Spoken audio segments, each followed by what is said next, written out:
How can a single day completely change the course of history? I mean, really, how does one battle redefine a nation's language, its culture, its entire future?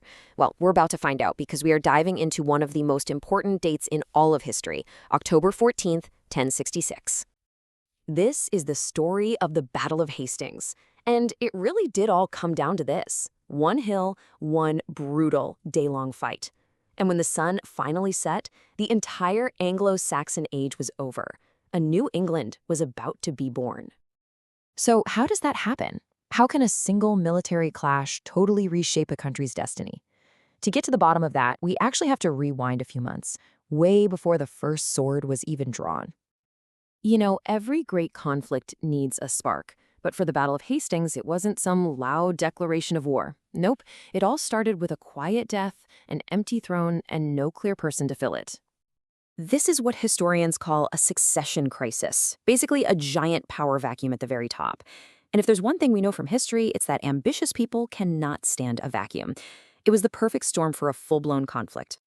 The man at the center of this storm was King Edward the Confessor. Now, he'd ruled for more than 20 years, but he died without having any kids. So when he passed away in January 1066, the most powerful job in England was suddenly up for grabs. With the throne empty, it didn't take long for contenders to show up.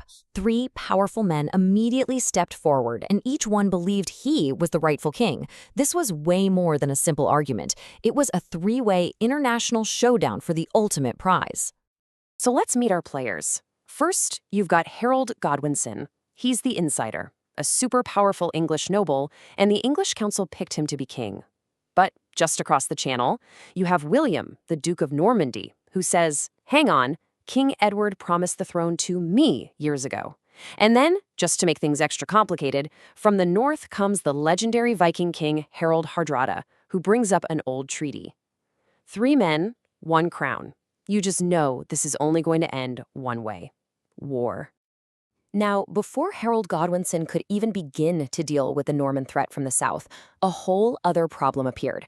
A massive Viking army landed up north. The first invasion of England in 1066 had begun, and it wasn't William's. Yep, Harold Hardrada, the King of Norway. He made the first move. He sailed a huge fleet over to northern England, totally ready to take the kingdom for himself. King Harold had no choice. He had to act, and he had to act fast. And you know what? He did. Harold marched his army north at an incredible speed, and at the Battle of Stamford Bridge, he completely crushed the Viking invaders. Hardrada was killed, the threat was gone. But, and this is so important, this brilliant victory left his army battered, exhausted, and hundreds of miles from where they were about to be needed most. I mean, just look at this timing. It is absolutely brutal. Just 3 days after Harold's huge victory in the north, William finally lands his army on the south coast. This meant Harold had to turn his tired troops around and force march them over 200 miles back down the country. They got there on October 13th, with basically zero time to rest before the fight for England's future began the very next day. And that brings us to the main event, the showdown on a hill near Hastings. This is it. This is where the fate of Anglo-Saxon England is going to be decided. You've got two armies, two different cultures, and two very different ways of fighting about to collide. The two forces really could not have been more different. The Anglo-Saxons under Harold were almost all foot soldiers. Their go-to tactic was the famous shield wall, a nearly impenetrable wall of shields and spears. The Normans, on the other hand, had a more modern approach. They had archers, infantry, and their secret weapon, heavily armored knights on horseback. And for hours, the Anglo-Saxon plan worked like a charm. That shield wall held strong. Wave after wave of Norman attacks, archers, foot soldiers, even those big cavalry charges just smashed against it and failed. It was a brutal, bloody stalemate. William had to know that if he didn't try something different and soon, he was going to lose. So, what did William come up with? Deception, a brilliant and incredibly risky trick. He ordered his knights to charge the line and then pretend to run away in a panic. It was a huge gamble, but it worked. Thinking the Normans were breaking, some of the English soldiers broke formation to chase them down. It was a fatal mistake. The Norman knights quickly turned their horses around and just cut down the exposed soldiers. They did this again and again, slowly punching holes in that once unbreakable wall. The real turning point came late in the day. In the middle of all of the chaos, King Harold Godwinson was killed. The legendary story, the one we see in the Beowulf tapestry, says he was hit in the eye by a stray arrow. With their king dead, the English resistance just fell apart, and the shield wall finally collapsed for good.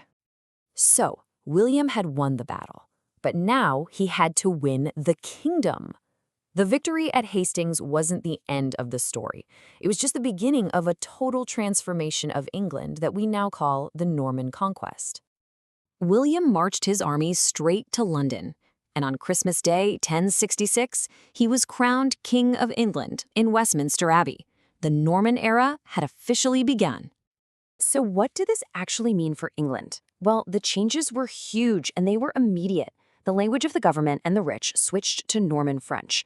The entire English nobility was basically wiped out and replaced with William's own followers. He started a massive castle-building program, not to defend England from outsiders, but to control the English people themselves. This conquest laid the foundation for the kind of powerful, centralized monarchy that would define the nation for centuries to come. And that leaves us with this big question. The old Anglo-Saxon England was gone, replaced by something totally new, something forged in battle. So, was 1066 a catastrophe that destroyed a unique culture, or was it the violent, messy, but necessary birth of the nation we now know as England? It's a debate that is still going on, and it all started on that one bloody day at Hastings.